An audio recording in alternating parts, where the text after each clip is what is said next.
Assalamualaikum warahmatullahi wabarakatuh. Halo teman-teman semuanya, perkenalkan nama saya Suci Ramadhani Azwardi dengan NPM 231434006. Saya merupakan mahasiswa dari Universitas Muslim Nusantara Al-Wasbiyah dengan program studi pendidikan guru sekolah dasar.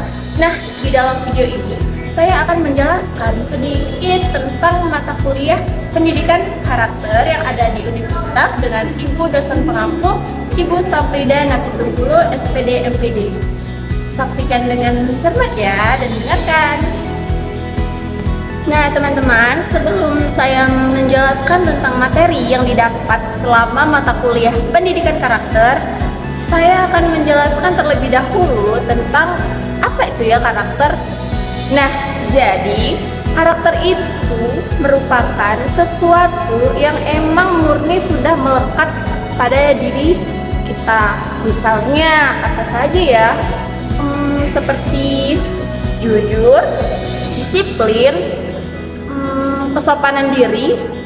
Nah, kurang lebih karakter itu terbentuk dari jati diri kita sendiri. Nah, jadi karakter ini tuh sangat penting teman-teman. Kenapa sangat penting? Karena karakter ini dapat membawa kita untuk menjadi orang yang lebih baik ke depannya, atau bahkan dengan karakter yang kita bawa ini orang malah berpikiran ataupun dapat gambaran seperti apa diri kita.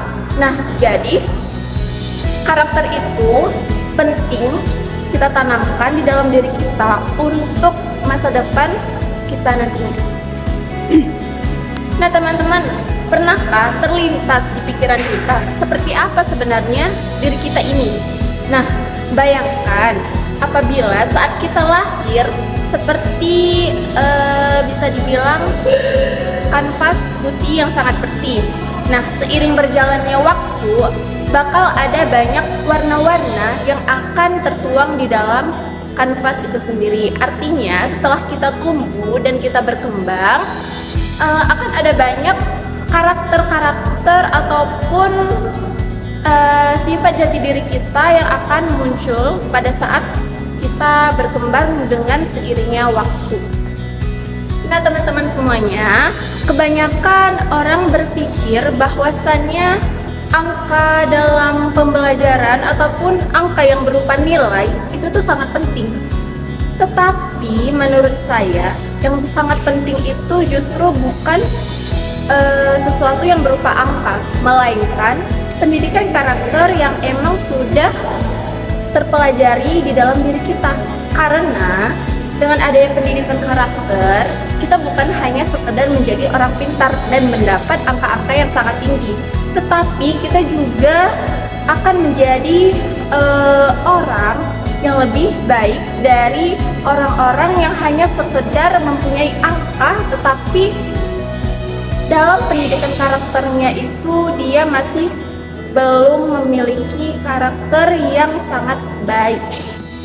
Nah teman-teman, coba kita lihat lagi di sekeliling kita. Ada banyak orang yang masih minus terhadap sopan santun.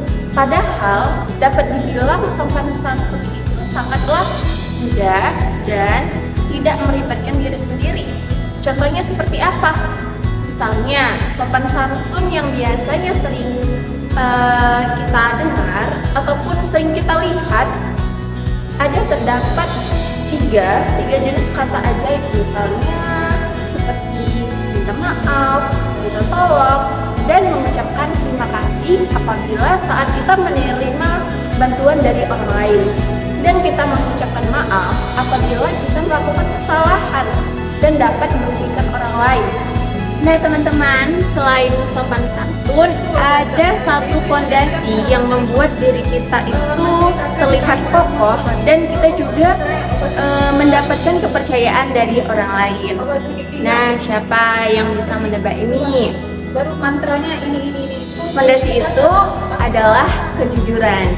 Dimana kejujuran itu di zaman sekarang ini sangat sulit didapatkan, dan bahkan untuk mengakuinya saja ataupun untuk mengucapkan kejujuran tersebut, kita harus benar-benar membutuhkan keberanian yang sangat besar. Kenapa saya bilang begitu? Karena dari sedikit pengalaman saya juga, bahwasannya berkata jujur itu sangat berat.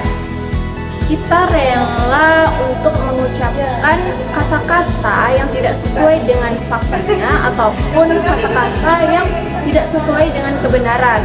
Artinya kita lebih mudah berbohong daripada mengucapkan kata jujur ataupun kata yang benar-benar terjadi ataupun perbuatan yang sesuai faktanya. Misalnya, kita rela mendapatkan nilai yang tinggi tapi dari hasil mencontek, daripada kita harus benar-benar jujur untuk mengakui bahwasannya kita tidak belajar dan kita hanya ingin dengan mudah untuk mendapatkan nilai dengan mencontek. Kurang lebih seperti itu. Nah, adapun dari pengalaman saya tentang kejujuran, yaitu kita lebih mudah berbohong tentang bahwasannya kita tidak merusak barang daripada kita harus mengatakan bahwasannya kita yang merusak barang tersebut. Kurang lebih kejujuran itu adalah fondasi yang benar-benar harus kita tanamkan di dalam diri kita. Karena dengan terbiasa kita berkata jujur, mungkin kita lebih mendapatkan kepercayaan orang lain dan kita akan mendapatkan beberapa hal yang baik yang akan kita jalani ke depannya.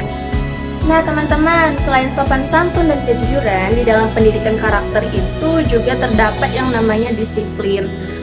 Nah, disiplin ini bukan berarti kita harus berperilaku ataupun bergerak dengan kaku atau juga bergerak seperti robot. Nah, bukan seperti itu ya teman-teman. Tetapi disiplin ini merupakan kemampuan kita dalam mengendalikan diri kita sendiri. Contoh sederhananya itu misalnya seperti bangun tepat waktu, mengumpulkan tugas sebelum deadline, ataupun melakukan kegiatan-kegiatan lainnya dengan mengutamakan waktu dan tidak mengulur-ngulur waktu.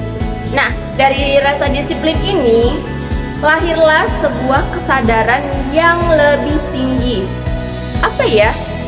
Contoh kesadarannya itu dapat berupa tanggung jawab. Nah, jadi kesadaran tinggi yang lahir dari disiplin ini yaitu berupa tanggung jawab, di mana ketika kita diberikan sebuah tugas ataupun amanah dan bagaimanapun jalannya, kita harus menyelesaikannya dengan baik. Artinya, apabila kita mendapatkan tugas ataupun perintah dari dosen saat perkuliahan berlangsung ataupun pada saat perkuliahan secara daring, kita harus menyelesaikan tugas tersebut dengan disiplin dan mengumpulkannya dengan tepat waktu. Nah, jadi dari situ orang lain akan dapat melihat bahwasannya diri kita itu sangat bertanggung jawab terhadap tugas yang telah diberikan. Atau contoh sederhananya itu dapat berupa bangun tidur, kita harus terlebih dahulu membersihkan tempat tidur. Baiklah teman-teman semuanya, adapun materi yang saya terima di akhir perkuliahan yaitu terkait service learning, di mana service learning ini dari yang saya ketahui adalah sebuah metode pelayanan. Artinya pembelajaran ataupun metode pembelajaran yang menggabungkan pengabdian masyarakat ataupun pelayanan dengan materi akademis di dalam kelas. Artinya melalui pendekatan ini siswa tidak hanya belajar teori yang berasal dari buku, melainkan siswa dapat menerapkan beberapa pengetahuan yang sudah mereka miliki dan menerapkannya secara langsung untuk membantu memecahkan sebuah masalah. Artinya metode ini digunakan untuk membantu siswa ataupun menggali pengetahuan siswa dan membantu siswa dalam memecahkan berbagai masalah yang timbul dalam pembelajaran. dapat disimpulkan dari beberapa materi yang telah saya jelaskan tadi, bahwasannya pendidikan karakter ini bukan hanya sekedar teori yang harus kita hafal, melainkan pendidikan karakter ini harus benar-benar kita tanamkan di dalam diri kita. Karena apa? Karena pendidikan karakter ini sangat penting untuk kita berjalan di masa depan nantinya. Dengan adanya karakter, orang lain akan menganggap kita bahwasannya diri kita itu adalah orang yang baik dan dapat dipercaya oleh beberapa banyak orang. Nah teman-teman, pendidikan karakter ini juga merupakan proses yang harus terus berjalan setiap harinya, karena apabila kita mengalami kesulitan, kita dapat mengambil kesimpulan ataupun dapat membantu kita untuk menentukan mana yang baik dan mana yang buruk. Baik teman-teman semuanya, sekian dari materi-materi yang telah saya jelaskan tadi, dan sekian juga dari pemahaman saya tentang materi yang telah diterima dari mata kuliah pendidikan karakter. Apabila ada salah kata ataupun penjelasan materi yang masih kurang dan pemahaman yang masih kurang, saya mengucapkan mohon maaf sebesar-besarnya. Saya akhiri, assalamualaikum warahmatullahi wabarakatuh. Terima kasih.